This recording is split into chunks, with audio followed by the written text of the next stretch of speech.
Hello, it's me, and as you can see, we've got one of these helicopter dodecahedrons. The next step up from our jumblers, and this is of course, the dodecahedron version of this guy over here. Very fun set of puzzles. So we're going to go through how to solve this. What I want to do first is kind of go through some strategies. Anytime you have a higher order version of a previous puzzle, the question is, how well does it translate?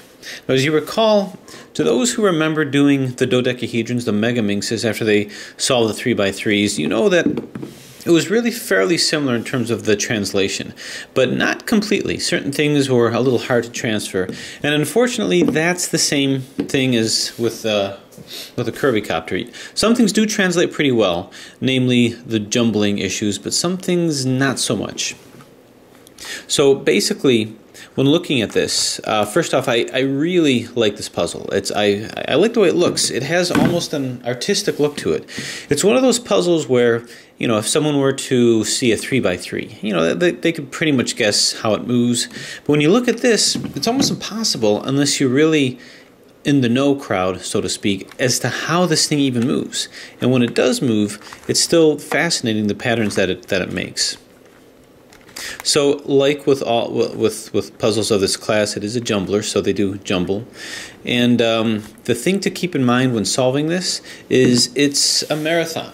Anytime you're solving a dodecahedron, but we can get through it. There's only a couple of algorithms that you need to know, and most of them are pretty much the same as this guy over here. The way that I like to do it is I like to solve the middles here. These guys are not too difficult to solve, but there's two basic moves you need to know to solve this whole thing, just two moves. One of which is that double jumble technique that I was talking about. What that double jumble technique does is it basically switches the orbits of two of these centerpieces on these sides here. But what it ultimately does is it basically turns this upside down. So here's what I mean. As you recall, with a double jumble on this guy here, we'd start off with right up, left down, and then we would turn twice, bring it up here. Then we go left up, right down, and then double turn over here and bring it back. And then we double turned. So basically it just flipped these guys around. And if we had to do it again, just to get it back, just for the sake of completion. So this technique is actually going to become very important. So then we just turn it over here to this. It's going to have a lot of uses. And the way that translates here is pretty much exactly the same. You take the right side here, move it up. You take the left front side here, move it down. And then you take this top front side, and then you do your double turn here, and then just kind of bring these guys back. You then go to your left up and do exactly the same thing. So same thing but on the other side. This comes up here, and then the right front comes down, and then turn it. And let's see exactly what happened when we did this. So this translates pretty well to the dodecahedron. The other thing that you're going to notice about this puzzle is while Tom Z's curvicopter loves to turn, this hates it. Needs a lot of convincing. And then you double turn it here. So you can see this actually did pretty much the same thing. Hope you can see it. I think I didn't pick the colors too well. But basically the overall effect is these two got flipped down and these two got flipped. So that's these two got flipped over here. Most of the time when we use this double jumble technique, it's to flip these two. Now when these two flipped, basically all you're doing is you're doing this move here. Because when we double jumble it back, this will come over here and this will come back here in pretty much the same formation. But the advantage of doing that is that we can cause these to flip without touching these guys. So in other words, these didn't get swapped. So if ever you need to switch these two, do the double jumble. The other thing to keep in mind is it also switched these. So if I'm in a situation where I need to get these very middle components here flipped, then I would do that. So up, down, double turn, bang, bang, then translate it over here, up, down, double turn, bang, bang, and then double turn it here. The overall effect is these two got switched and these two got switched after you double turned it. The only other algorithm to know, because we're going to be in a position where we want to switch one of these corners. Maybe we want to put it over here, but maybe it's on the wrong side. Maybe it's flipped, rotated, and it's not going to work out too well over there. Remember, we had an algorithm here where we basically were rotating these guys around. This stayed the same, and these guys rotated. And that's where we started here with R and went like, starting from over here, 1, 1, 1, 1, 2, 2, 2, 2, 3, 3, 3, 3. Now the reason why we do 3 is because that rotates these back, so we end up with the centers back here. This stays the same. This actually stays the same too, but it rotates, this rotates, and this rotates. So none of these leave their particular areas, but this stays the same, and these guys just rotated. And if I wanted, I can keep doing this until I rotate it back, and I have to do it 3 times. Okay, all these are back, but notice these guys are out. So to fix those guys, we just do the whole cycle. We just do the whole cycle again. The problem here is because this is 5-sided and not 4-sided, it doesn't work out that way. If I were to start from here and rotate around, what's going to happen is that this will stay the same, but these guys won't. They're not just going to rotate. In order to do that, you'd have to do it 3 times to get all the centers back. But unfortunately, you have to do it 4 times to get the same pattern here, to where all these edges end up back where they are now, except just rotated. So instead what's going to happen is that they're all going to get skewed one before where they're supposed to be. So this one is going to end up here, this is going to end up here, this is going to end up here, and this is going to end up here. One more of that will put it back, but our centers will be completely messed up. My whole point is I want to find algorithms that won't change my centers, but just change these guys and possibly the middles. So if I were to do that, starting here, 1, 1, 1, 1, 1, then do it again, 2, 2, 2, 2, 2, and once more, 3, 3, 3, 3, and 3, and as promised, it brought our centers back. This, once again, didn't change, but this did. This green, purple, and white ended up here.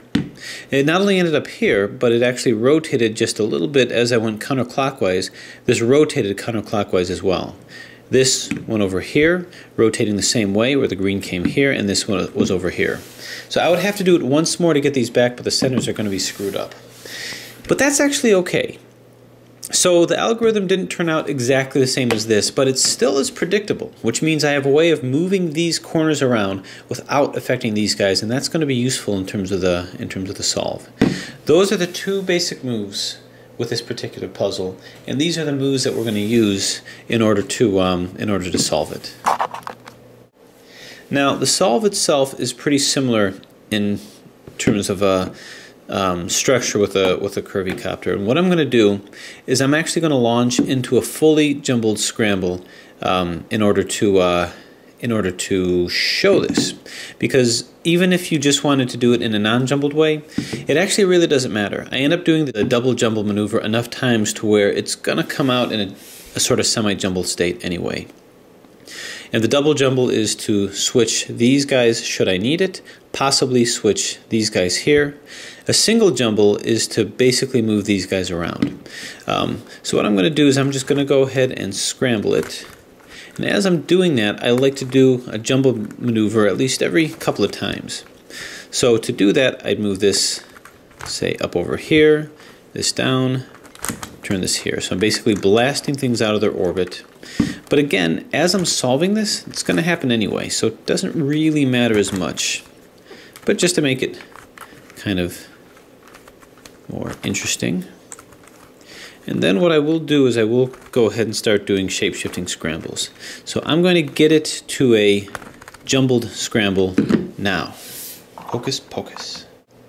Okay, this is a completely jumbled but not shape-shifted scramble, where I actually took some time to really scramble it pretty well, doing jumbling moves every so often. Now, like every third move. Now we have to bear in mind the notion of orbits as well. That's what's going to guide what's going to go where. In other words, this, as it is now, without jumbling, this purple here is only going to go to here, or here, or here. So it basically jumps kind of kitty corners to these particular orbits. This is only going to come over here, and then over to here. So it's the same rules apply as with all edge turners, the whole concept of these orbits. Now I can move things out of their orbits by doing a by doing a single jumble move. So this can only go here, and then everything else within that orbit. This can only go here, but I can swap these two. Bear in mind, anytime you want to do a single jumble move to swap an orbit, basically take this and find something just opposite side of an edge. So here's an edge here, and in between you've got these two pieces. That's how I'm going to set it up to do a single jumble maneuver, because then this comes up, this comes down, this turns, and then bang and bang. So I've now swapped these two. So bear that in mind anytime that needs to happen. Now, just to be complete about things, we'll go ahead and shape shift it as well. So I'm going to turn it like so. Now I don't want to get too much into the whole shape shifting thing. I haven't really refined techniques on getting through and getting out of that. So really, it's just a matter of finding edges and, matching things up, or finding ways to create edges. So what I'm going to do is I'm going to go ahead and shape shift this if I can figure out how. There we go. And as I'm doing this, as I'm shape shifting, the true concept of what jumbling is gonna start to occur, because you're gonna find that you're gonna start becoming very restrictive on how you can make your turns and how you can what edges you can turn, which in essence is what jumbling is, which we'd actually talked about before. So I'm going to keep going, and I'll pick it up when I'm fully, or what I believe to be fully jumbled, which should be pretty soon actually. Hocus pocus. Okay, there, and what a mess. So this is a completely jumbled, completely scrambled helicopter dodecahedron. So how are we going to get our way through this? Well, bear in mind that anytime you do these dodecahedrons, it's a marathon session. The turning itself is a little on the restricted side to begin with, but it just takes a long time to really get things done. The whole point of the way that I like to do it is I'm not trying for speed, and I'm not trying for how quickly that I can get through it, but I'm trying to minimize the amount of memorizing.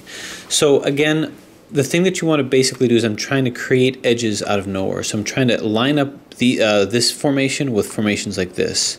So let's see, I'm pretty restricted where I can move. So I'm just going to start moving things in ways that could try to get a structure back. This doesn't move too well here.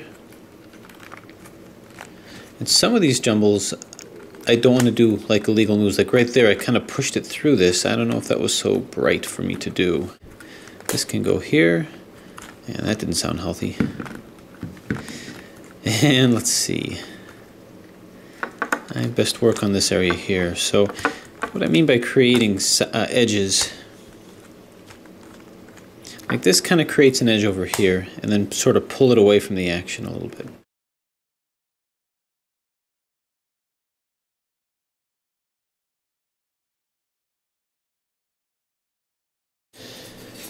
Alright, so turn it here and bang. Ha! Alright, so sorry about the sped up version of that, but we'll get to the heart of the matter now. So I'm going to do, the way that I'm going to do this first is I'm going to put in all the centers. Once I do that and I've isolated it, then it's a question of the corners, which will be pretty straightforward. Now you really have to get comfortable with a double jumble maneuver. It actually goes pretty quickly as you're doing it, and make sure you try to lubricate this as much as possible. Alright, so luckily with this particular puzzle, I know where the centers are supposed to be. There's no guesswork. It's right over here, if I want to start off with a green. And at times we're going to want to put in these sort of anchors, these little portions of the edges here. So this is already in. Let's find another green. There's this. Now what orbit is this in that I could use? Well, it's in this same orbit over here. So could I maybe put it in a different orbit? I'm not so sure. Yeah, I can. Okay. So I can actually put this over here, so why not? So to do this, it's the same as the copter cubes, where you move it out of the way, put it to where it's going to go, put it in. In this case, we matched up with its little edge here and put it in. And that's pretty much all there is to it. So let's try this one. Where is this one supposed to go? This is in this orbit as well, so why don't we put it in this orbit? To put it in this orbit, basically it's going to have to go maybe here. And what I do is gotta stop saying basically. What I do is I find the area, find the orbit that I can more easily put this into. Now bear in mind, take an edge, and on either side of the edge, that's the orbits that you can switch. So what I'm going to do is I'm going to keep searching for an orbit that I can move it into an opposite area from an edge. So over here, probably not. How about this orbit over here? So to move it into here, I'm going to want to jumble it, maybe using this edge over here. So this actually happens to be within this orbit over here. So here's what I'm saying. I want to put it in this orbit here. This is the edge that this is kind of sitting on top of. So I want to move it to here, this to here, which happens to be in this orbit. So I keep looking for an orbit that's just opposite an edge, where you have an edge where they're both on the opposite side. So I turn this in here, so I've got this green over here that has to get to over here. So I'm going to hold it here with both of the areas that I want to exchange, orbital exchanges on both sides. This will move up, this will move down, we'll turn it, and bang. So now I know this is in the correct orbit that I want, in this case, here. So we'll move this down, bring this in, and move it up. Okay, so I kind of belabor that point a little bit because that's going to be a classic thing that we're going to be doing, a classic move. Okay, how about this? Well, this, I want to go into this orbit over here. So let's trace this orbit down to where maybe I can use that. Well, here, no, because it's going to be this edge that it's going to be opposite. So here, no. How about here? Well, this looks promising. Can I put this green over here? And the answer is yeah. This to here, this to here. So 1, 2, that way I can put it in this orbit. So turn, turn. If that you didn't get that the first time, I have plenty more examples of that. So I know this is in the orbit that I want, which is over here. So basically turn this up, move this in, and turn it up. Okay, lastly here, now again, if you solve this, or if you scramble this without jumbling, you wouldn't have to worry about any of that. But what fun is that? So where's the other green? Way over here. So let's get it within proximity and see how close we can get things to where we want it. Okay, that's probably good enough. So here to here, so I'm going to consider exchanging it into this orbit. To put it here, I'm going to use this edge because this is kind of sitting on top of this edge, and I'd have to put the green one here. Obviously, I'm not going to be able to do that. So let's keep finding orbits. Here, here. Okay? Up, it's already there. So all I have to do is do a single jumble, not a double jumble, but single jumble technique. Turn. Now I know, because I traced it out, that this is in the correct orbit to come over to here. So I'm just going to make it happen. Oh, you know what? I think I miscalculated. No, I didn't. Thought I did, but we're good. So that's over here. Bang. Okay, so here's the center. Now what we could do is we can continue to get the other centers. What I'm going to do though is I'm going to take a moment and I'm going to stop and I'm going to put in the corners over here. I've taken to doing that for a couple of reasons. Number one, it basically takes the 4 1, 2, 3, actually 5 corners out of the picture, so they don't have to anticipate with any issues at the top here. I kind of take them out of the picture. Plus, I can take this opportunity to demonstrate some of the algorithms with these guys. So here's a green, pink, and I guess that's like a yellow, yeah, yellow color. So the pink and yellow side is right over here. So let's move this close to where we want it. And what I'm doing is I'm going to find a layer that I can move it in. Can I just move it in? In this case I can, because this is here. I can just move it up, bang, so that's where it needs to be. Now I've got to be careful about these centers, these areas over here, so I may want to make sure that these are in place. So in that case I can go turn, turn, then turn this again so that I can match it up, these guys up over here, and move it in. So that's the simplest of situations. Let's look for another one. All right, what about this? This is supposed to go over here. So let's take it out of here, because it just don't belong. Turn, turn, turn, and I'm finding the area that it's supposed to be at. Okay, so this is a situation where this belongs here, right? But it's not rotated correctly. See? Not rotated correctly. Now, if this were the curvy copter, I had a way of dealing with that.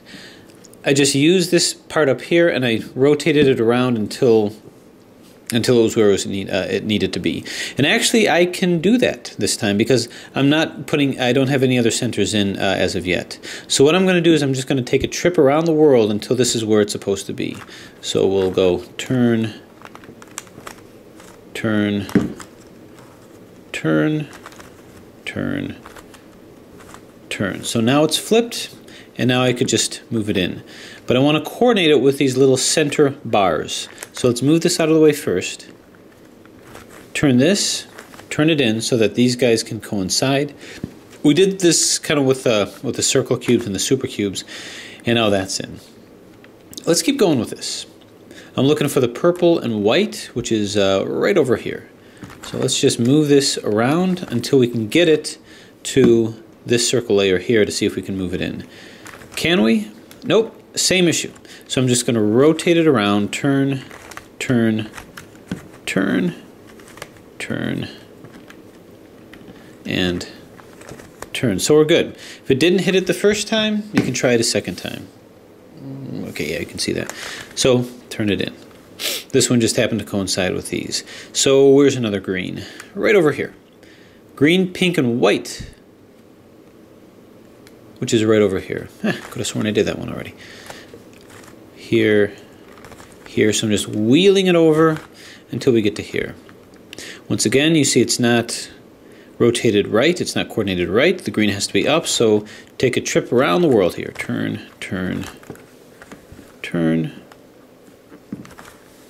Okay, this represents the simplest of situations, which is the first corners. That's why I'm doing it now. And now I move this up, so that's in. And now what? Right over here. So let's take it around the world.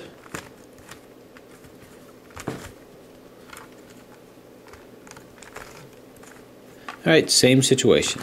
Turn, turn, turn, turn, and turn where it needs to be, but I want to coordinate it with these center bars. So turn it out of the way, move this down to accept it, move it in over here, and then turn it up. All right, so that wasn't too bad. I don't think there's any big question on that, but we even have something of a cross formation over here.